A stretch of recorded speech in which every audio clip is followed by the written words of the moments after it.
misunderstood as a religious type of action or activity, and it is not. Now, in some cultures, it is, of course. Buddhism uses yoga, and it is a very spiritual experience for them. We were using yoga, and we continue to use yoga as a way it's self-care. It reduces blood pressure. It gives you longer, leaner muscles. It helps you be more flexible. It protects your body from a lot of these negative things that happen to our body. We can release a lot of those things through yoga. So it's powerful in that regard. We weren't in any way indoctrinating the children. We were doing yoga, and many of the poses that we were doing with the children had different names. So we would do the downward dog, which was completely fine. They thought that was hilarious. But we wouldn't say shavasana, which is the last thing you do at the very, very end of the session, and that's you get into what they call a corpse pose, where you're laying flat on your back, hands to your side, feet shoulder width apart, head down, complete and total relaxation. We usually say something like you're melting into your yoga mat, melting onto the floor, you're releasing tension, and you can do a guided meditation where, like, I would speak to you very softly throughout the entire 8 to 10 minutes, sometimes more, sometimes less, depending on how hard we would go during the session. And I mean, people would fall asleep. They would be so relaxed and so at peace that they would just fall asleep. And for me, as a yoga instructor, that was just my ultimate goal. I wanted you to fall asleep. I wanted you to be so relaxed and your stress be so alleviated that you felt like you could take a nap in the middle of the day doing yoga. That's fantastic. Well, we saw those same things happening with these children, and it got to where many days when they were having bad days, children have bad days just like we do. Sometimes they get up on the wrong side of the bed. Sometimes they don't get enough sleep because of family circumstances.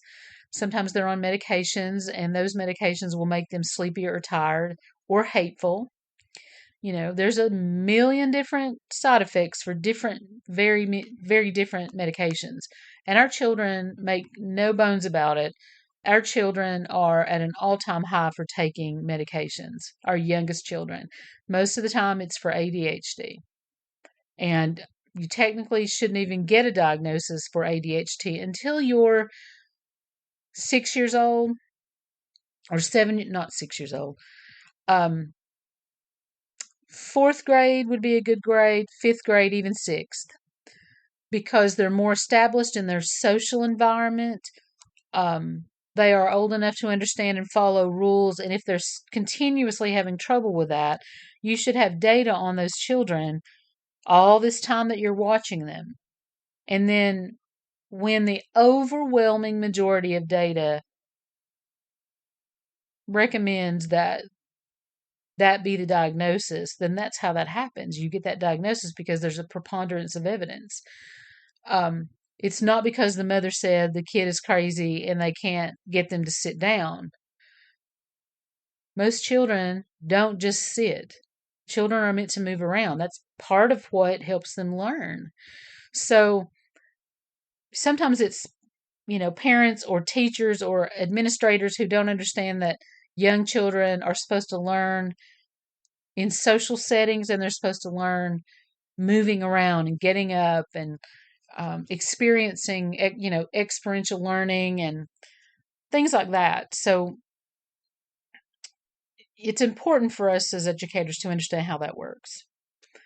But our students would, it wouldn't matter what time of day it was, but if it was a particularly stressful day, they would be like, "Can we do the corpse pose? Can we do that? Can we lay down on our yoga mats?" And some days the teacher would just be like, "Absolutely, this has been a horrible day. We just need to take a break." And they do like a 15-minute session or whatever with the teacher. That's why we train the teachers. Also, we had 10 main movements that we wanted the children to do. They were developmentally appropriate for them. Um, they don't have to be age specific because technically anybody can do yoga. It's just your ability at that point in time. Like, if I were 90 years old and I had not continued to do yoga throughout my lifetime, I might not have the flexibility to effectively do yoga. It doesn't mean that at 89 or 90 you can't work your way back up to that flexibility, but it's going to take a lot of persistence, um, being uncomfortable quite a bit, and yoga is not supposed to hurt, but it can definitely make you sore. That's for sure. Yoga does not hurt, or it shouldn't hurt. You shouldn't do it if it hurts. We do not believe in, it's not working if it doesn't hurt, right? What is that saying? No pain, no gain. Not in yoga, friends, not in yoga. The teachers also noted that students, instead of pitching a fit when they didn't get their way, or if someone did something to them, and instead of having that knee-jerk reaction, they would pause and use those breathing techniques that we taught them. And it would calm them. They would calm themselves down. That's the self-regulation piece. And they would do that throughout the day. So we had essentially given them a coping mechanism, a positive coping mechanism. We all have different coping mechanisms, right? When I'm upset, I typically go to food, and it's usually sweets. You had a bad day, chocolate. Somebody died, chocolate. Got a headache, chocolate. Doesn't matter. Food, especially chocolate, saves everything. That's also a coping mechanism. It's not a healthy one unless you make better choices. But we all have them. Some people drink alcohol. Some people take drugs. We wanted an option for something positive. And that can be not only yoga, but any kind of movement that puts you and your mind into a gentle focus where you can block the world out. That's why you see, like, athletes on TV, if they're being interviewed, they'll say, like football players, they'll say, football saved my life. If it weren't for football, I'd probably be dead from being in a gang in my neighborhood or killed by a random shot. Those kind of things. The same applies for dance, soccer, martial arts, art, people who do art, people who do music. Everyone has their own individual way of coping with things. And a positive way to do that is learning just basic yoga skills. You do not have to go to training and do all the things that we did. There's places you can go online and just, especially YouTube videos, and you can do yoga with people on TV and they just guide you through the whole thing. So the fact that we had children who were using breathing techniques to calm themselves down without being prompted tells me that we taught them how to self-regulate because we gave them alternative ways to do it that weren't negative. They were not the undesired behaviors we were used to getting from them. So,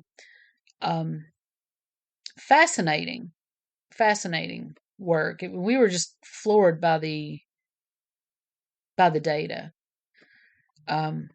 And from what I understand, many of the teachers who were participating in that still continue to do the breathing exercises and some yoga, especially during their brain breaks and things like that, where they, let the children move around a lot or do something to get up out of the chair, So that's a win-win, I think. Certainly you could use this study. You could copy this study and see what it looks like in your area.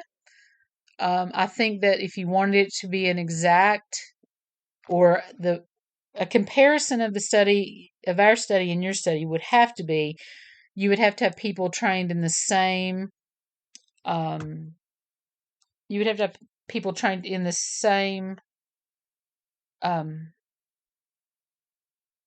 type of yoga instruction. Yoga Fit is what we were trained in, but you can be trained in many different types of yoga. We know, based on this study, that Yoga Fit works for us. It worked it was successful in this way. You could change up this study and use a different kind of yoga. There's all kinds. The yoga that we were trained in, the yoga that we implemented, was very purposeful. The movements were slow, and it was a flow. It was a very flowing type of yoga, and I often call it, it de-stresses you. My students like to do it when they're stressed out. We did a little bit of it in class today. So it's important. This type of studies are very important, but it's when we're talking about attributional retraining, the yoga is the catalyst of that. Football is the catalyst of that. Yoga, done a different way, could also be a catalyst for that.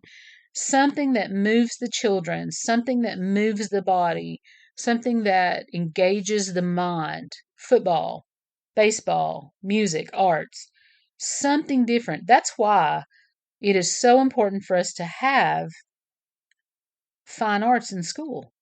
And usually in the past, it's usually been one of the first things that go.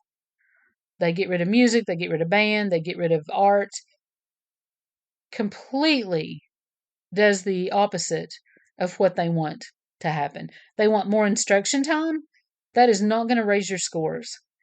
You need to, school systems have to cater to what's going to work with their students, and you have to have some understanding of psychology.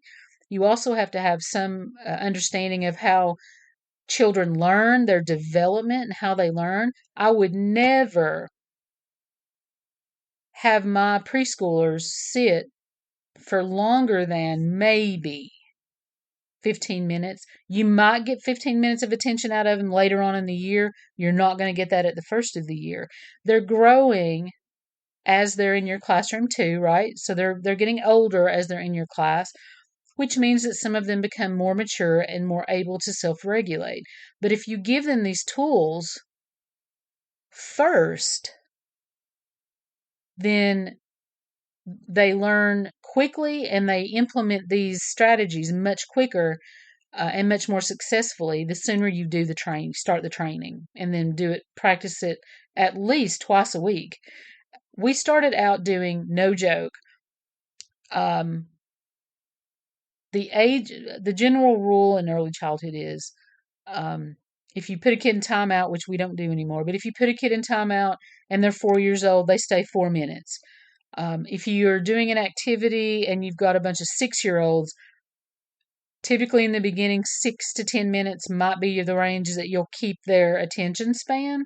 As they get older, the attention span increases. They're able to sit and understand and be calm and listen and be productive. However, we started out with, yoga, maybe 7 minutes. I'm going to just average 7 minutes. And by the end of this study, they were 45 minutes to an hour. Preschoolers, 45 minutes to an hour practicing yoga, which in and of itself is unheard of. But they enjoyed it, and it was beneficial to them, and it wasn't demanding. You have to think also that these children, many of our children, and again, remember that the children in my classrooms were high risk because of their family dynamics, their socioeconomic status, all these risk factors. They were the highest scores out of all of our applicants to get into the program. So that tells you, they were at greater risk of failure. So if we're able to move those students